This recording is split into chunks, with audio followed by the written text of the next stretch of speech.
From Richmond City, Ms. McClellan. Thank you, Mr. Speaker. Speaking to the bill. Gentlewoman has the floor. Thank you, Mr. Speaker. Ladies and gentlemen of the House, in his State of the Commonwealth address, Governor McDonnell said, "Our teachers are well-educated and motivated professionals who deserve to be treated as such, just like workers in most other jobs get reviewed every year and are therefore able to be more accurately promoted and rewarded by their success, so too should our teachers."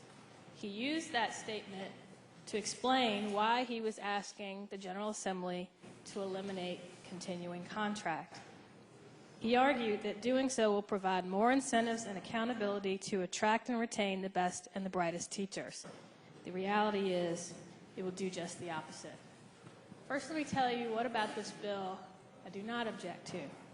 I don't think anyone objects to the new evaluation process, although to be frank, the evaluation process hasn't been implemented yet, so we don't really know how it's going to work.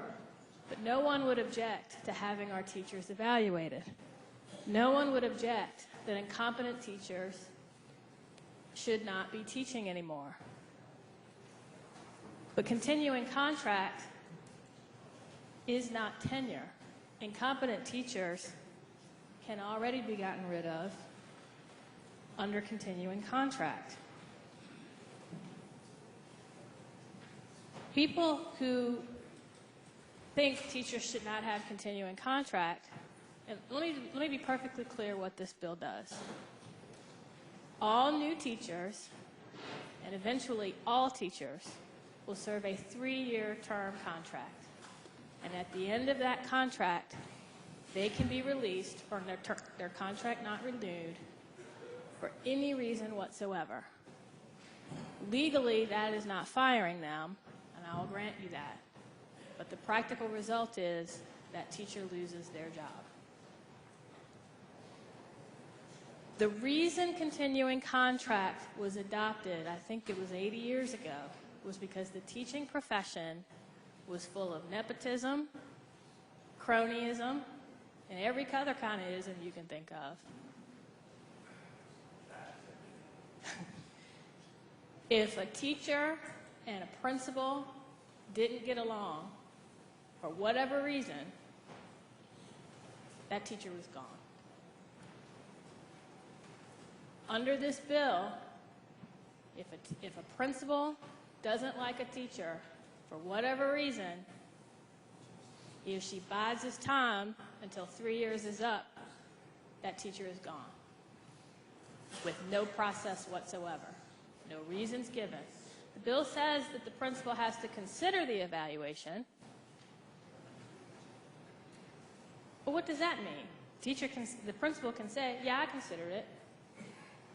Yeah, you're a great teacher and you're loved, but you're out of here. Teachers cannot please everybody, and they don't. Between the demands of parents, the demands of the school board, demands of the administration, somebody's not going to be happy. And this bill makes it a lot easier if that someone has political clout to get rid of that teacher. Now, why should you be concerned about that? Evidence was given in the other body that Virginia will need to hire 8,694 teachers each year, and that Virginia's teacher preparation programs are only producing 3,247 teachers per year. So we've got to recruit teachers from other states. Now, if you ask a lot of young people today if they want to become a teacher, they're going to say no. Because the salary is not that great, and Virginia teachers' salary is 12% below the national average. Our class sizes are growing every year. Virginia's class sizes are among the largest in the nation. There are two things. Well, added to that, the teaching profession has become one of the most stressful professions around. I've seen this personally. I have a father-in-law who taught for a year in Petersburg Public Schools. I have lots of friends who are teachers, one of whom's son is in daycare with mine, daughter is in daycare with mine. And we talk about what they're facing on the front lines every day. Because of No Child Left Behind and the standards of learning, they are under tremendous pressure from teaching administrators to do well on the test. And we've seen in some states where that leads, it leads to cheating by the teachers and the administrators to make sure they do well on the test. Now, fortunately, that hasn't happened here, but the stress that caused that cheating is still here. In some of our school divisions, you have teachers who are not just instructors anymore, they're grief counselors, they're guidance counselors, they're parents. I had a friend of mine tell me a story about she had a student who came in on the day of the SOLs with blood on his shirt. She said, well, what happened? My uncle was murdered last night, and I've been in the hospital, and I haven't slept, but I know I got to take this test. This is what our teachers are dealing with. Many of them are teaching in trailers or buildings that need to be renovated because we don't have the money to do it. Many teachers are being forced to teach in a way that is directly contrary to the way they were taught they should teach.